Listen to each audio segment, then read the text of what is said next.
일단 부모님이나 선생님들의 신경을 쓰면서 기대에 많이 부응해야 된다 그런 생각을 가지다 보니까 많이 부담이 됐었고, 제가 중학교 2학년 때 과학부 입시를 본격적으로 시작했기 때문에 남들보다 되게 늦게 시작했으니 그 되게 다른 애들보다 능력이 부족할 것이다라는 그런 생각 때문에 준비하는데 힘들었던 것 같습니다.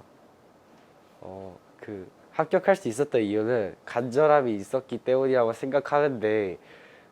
아까 말했듯이 선생님이나 친구나 그런 주위 부담이 시간이 지날수록 더 많아지니까 더 열심히 하려고 하는 마음이 있었고, 또 과거를 떨어지기 싫어서 그런 간절하게 계속 공부를 하다 보니까 그 부분에서 뭔가 합격할 수 있던 이유가 있지 않았나 싶습니다. 과학고등학교 2차 면접에 필요한 수학, 과학 지식들을 늘푸른 수학원에서 선생님들과 공부를 하면서 많이 터득할 수 있었고, 또 보통 학교 내신 문제에서는 나오지 않는 보통 학교에서는 접할 수 없는 그런 인성적인 질문들이나 그런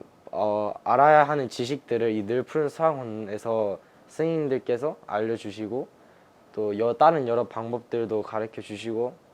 하면서 면접을 하는데 많이 도움되는 지식을 쌓게 해주셨던 것 같습니다. 굳이 일반 물리나 미적분 같은 그런 선행 공부에 집착해서 목매달지 말고, 그런 선행 공부를 많이 해두는 것을 들어가서 상위권을 유지하려고 공부를 하는 것이니, 입시를 할 때는 그 정도의 심화된 지식이 요구되지 않고 오히려 그 진로를 확실히 정하는 게 엄청 중요하기 때문에,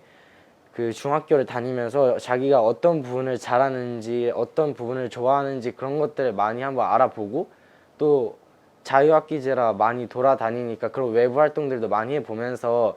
적성을 찾았으면 해요. 그래서 자기가 원하는 진로를 찾고, 먼저 또 구체적으로 막연히 그냥 예를 들어 저 같은 경우는 막연히 에너지 연구원 이렇게 설정하는 게 아니라, 그 에너지 연구원을 정하고 그 안에서 여러 다양한 에너지들을 찾아보고 따로 책도 읽어보고 하면서 그런 노력을 통해 구체적인 진로를 하나 정했으면 좋겠습니다. 또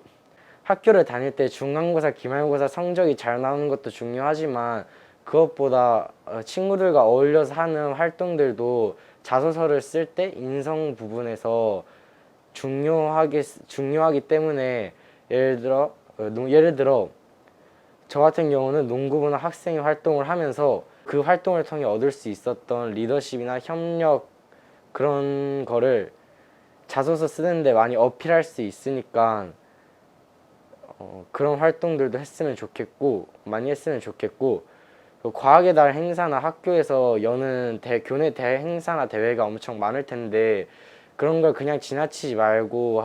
자신이 참여할 수 있으면 한번 해보면서, 막 UCC 만드는 대회가 있으면 그 기회에 한번 UCC 만드는 방법도 알아보고, 그런 식으로 학교의 행사에 많이 참여했으면 좋겠습니다. 그러면 그게 직접적으로 자신이 과거 입시나 들어가서 막 공부를 하는데 도움이 되진 않더라도, 나중에 가서 활동을 하거나 아니면 예를 들어 토론 같은 경우는 많이 할수록 이런 말하는 것을 더 잘하게 되니까 간접적으로 필요한 능력에 많이 도움이 되기 때문에 그런 활동에 많이 참여했으면 좋겠습니다. 저는 에너지 연구원이라는 직무 중에서 그 에너지 속에서 핵융합 에너지 연구원이라는 더 구체적인 진로를 정해서 그 부분을 파고, 전문 서적을 찾아보고 더 지식들을 많이 얻기 위해 노력을 했습니다. 핵융합 에너지는 가벼운 원자 핵들의 핵 반응을 통해서 에너지를 만드는 과정인데, 처음에 이 에너지를 접했을 때는 핵이라는 단어에 요즘에 막 북한이나 그런 그런 사회적 이슈들 때문에 안 좋게만 생각을 했었는데 그걸 들어가 보고 막 핵융합, 핵분열 그런 과정들을 알아보고 그렇게 공부를 하던 도중에서 오히려 이 에너지가 지금 사용하고 있는 원자력이나 이제 발전하려 하는 막 태양열 같은 신재생 에너지보다 훨빼 더 좋은 효율을 갖고 있고 더 친환경적으로 할 수 있다는 점을 알게 되었기 때문에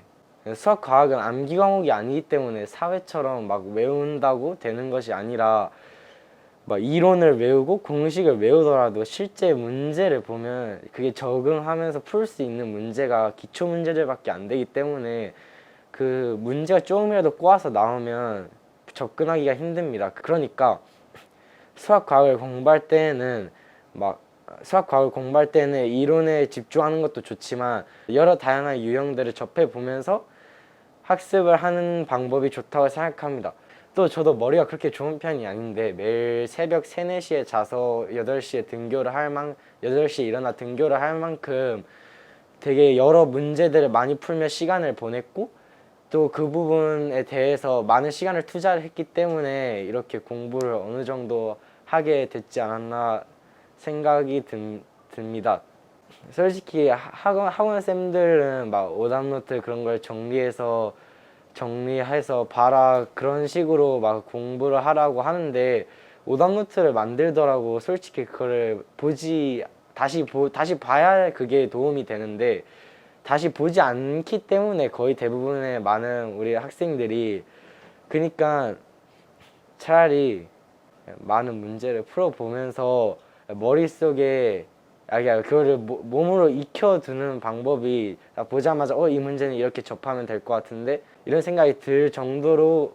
계속 공부를 해내 가는 게 또 팁 중에 하나가 아닐까 싶네요. 그런 부분에서 늘푸른수 학원에서 숙제도 많이 내고 문제도 많이 풀 수 있도록 수학 과학 가리지 않고 많은 문제를 주니까 또 내신 때도 문제를 엄청 주시면서 수학 과학 100점 맞게 도움을 많이 주시니까 여러분 늘푸른수 학원 다니세요. 남윤호 선생님의 경시 수업 들으세요. 여러분 과거 입시하기 좋아요.